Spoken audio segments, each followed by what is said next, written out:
Alors, il y a beaucoup de nouvelles qui arrivent. Je sais qu'il y a beaucoup de gens qui ne comprennent pas. Parce qu'on n'explique pas et on n'en parle pas.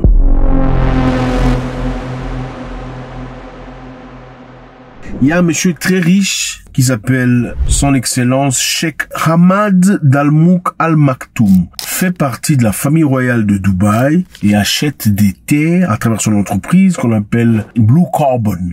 Blue Carbon. Son entreprise est en train d'acheter des terres en Afrique. En effet, il n'y a pas que lui, il y a d'autres entreprises aussi, il y a d'autres pays très riches qui le font. On vient d'acheter 10% de la Zambie.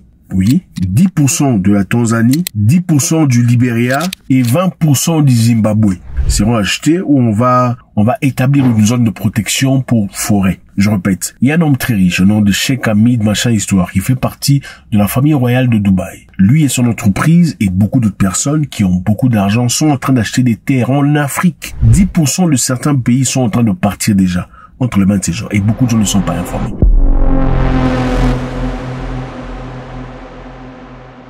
L'objectif, c'est quoi? L'objectif, c'est combattre le réchauffement climatique. C'est quoi le réchauffement climatique? D'après eux, le réchauffement climatique est caractérisé par le fait du mouvement des populations sur Terre, qui par un système qu'on ne sait pas établir, pousse une certaine chaleur dans l'atmosphère, et cette dernière crée un réchauffement climatique, qui est la raison de l'élévation du niveau des eaux, du fait que les glaces fondent dans le pôle nord et le pôle sud, des feux qu'on voit régulièrement dans les forêts, des ouragans et des tsunamis, et tous les effets négatifs naturels qu'on voit aujourd'hui, c'est à cause du réchauffement climatique. Le climat désertique, la sécheresse, la chaleur, la pluie, les inondations sont les effets du changement climatique. D'après les experts, c'est pas moi qui le dis, c'est d'après eux. Alors, quelle est la raison du réchauffement climatique? Le réchauffement climatique est, d'après les experts, impulsé par les industries. C'est-à-dire les grandes compagnies, les grandes entreprises, par exemple de fabrication de voitures, avec la fumée qui sort régulièrement, ça monte dans l'air et ça détruit la couche machin histoire et ceci crée un réchauffement, tout ça. Il y a aussi les grandes entreprises de création d'avions, les entreprises de construction d'infrastructures, les mines,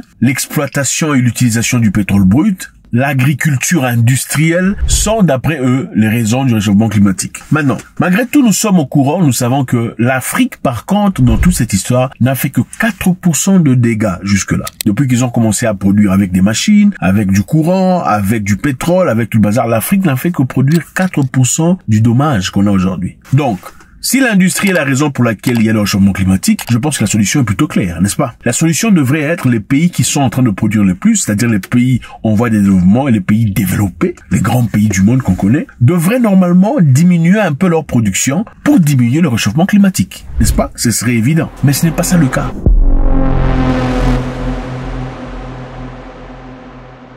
Qu'est-ce qu'ils veulent faire? Ils veulent maintenant, dans les pays où on n'a rien produit, dans les pays où il y a des forêts, les pays qui produisent le plus, qui font le plus de dégâts, vont donner de l'argent pour acheter des terres dans les pays qui ne produisent pas, c'est-à-dire les pays où il y a des forêts, pour protéger ces forêts contre leur décimation. Et si on protège ces forêts d'après eux, ça leur attribue une certaine crédibilité, donc un crédit climatique.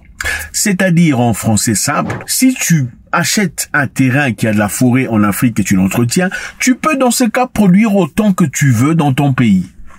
Vous voyez un peu?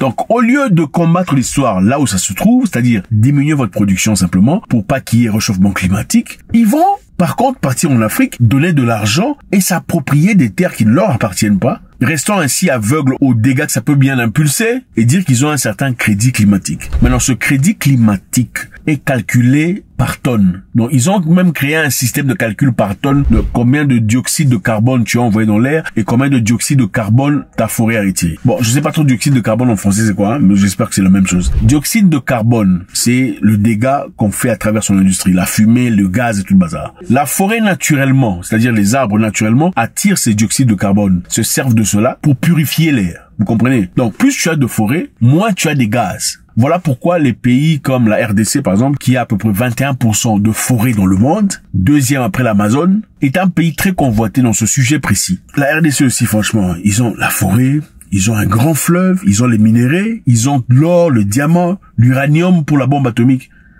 Mais les gens vivent dans la pauvreté, c'est incroyable. Donc Dieu vous a tout donné, mais apparemment sauf des cerveaux. Enfin bref, c'est pas notre sujet. Continuons notre histoire. Bon, le pays est convoité, tout le monde veut un petit morceau, voilà la raison pour laquelle le pays ne veut. Mais aussi, on a besoin des cerveaux. Bref, continuons notre histoire.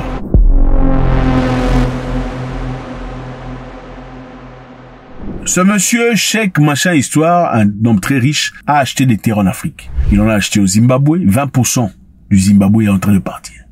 10% de la Tanzanie est en train de partir. 10% de d'autres pays. Le protocole d'accord est signé. On appelle ça lease of ground. C'est-à-dire que le gouvernement n'a aucun pouvoir sur ces territoires qui viennent d'être lésés ou loués ou achetés par ces personnes. Le gouvernement, la constitution du pays ne sont pas applicables sur ces terrains.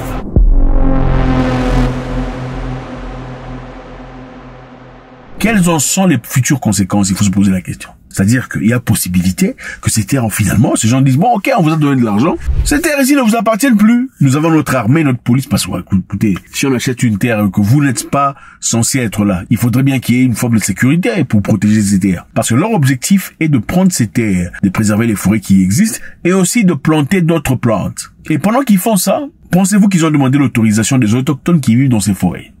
Absolument pas. Donc il y a certaines personnes dans le gouvernement africain qui profitent et profiteraient évidemment de cet argent qui sera offert. Ils s'en serviront pour leurs besoins personnels, donneront des terres qui ne leur appartiennent pas, prenant des risques énormes qui, voilà, ils ne subiront certainement pas directement. Du moment qu'on se fait un peu d'argent et qu'on vive bien. Frères africains, ouvrons nos yeux. Si nous restons endormis, nous sommes des oui-oui pour toujours, ça sera bien triste dans le futur. Nous n'aurons rien du tout. Bon, moi je trouve ça complètement incohérent. On peut tracer les pays qui produisent le plus d'émissions de gaz. C'est facile à faire. C'est très facile à faire. On peut facilement tracer les pays qui font plus d'émissions. On peut facilement le savoir. L'Afrique n'en a produit que 4%.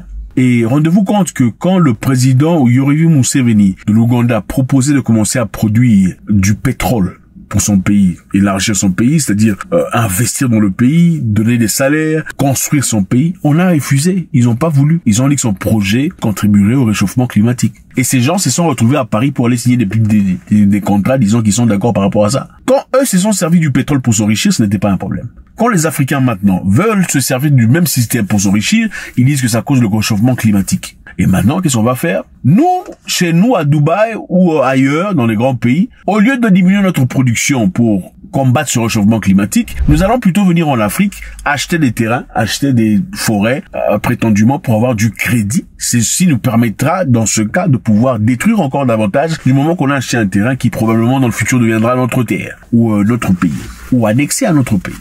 C'est malade, les amis. Faites-moi savoir ce que vous en pensez, c'est toujours avec beaucoup de plaisir. C'est vraiment de la maladie. Je sais pas comment on en est arrivé là. Mais tous ces pays sont là. Au Libéria, il y a déjà un procès en justice. Les autochtones, donc les gens du village, les gens de la forêt, sont fâchés parce que le gouvernement a pris des propositions, a signé un protocole d'accord, livrant la forêt à des grandes entreprises sans consulter les autochtones.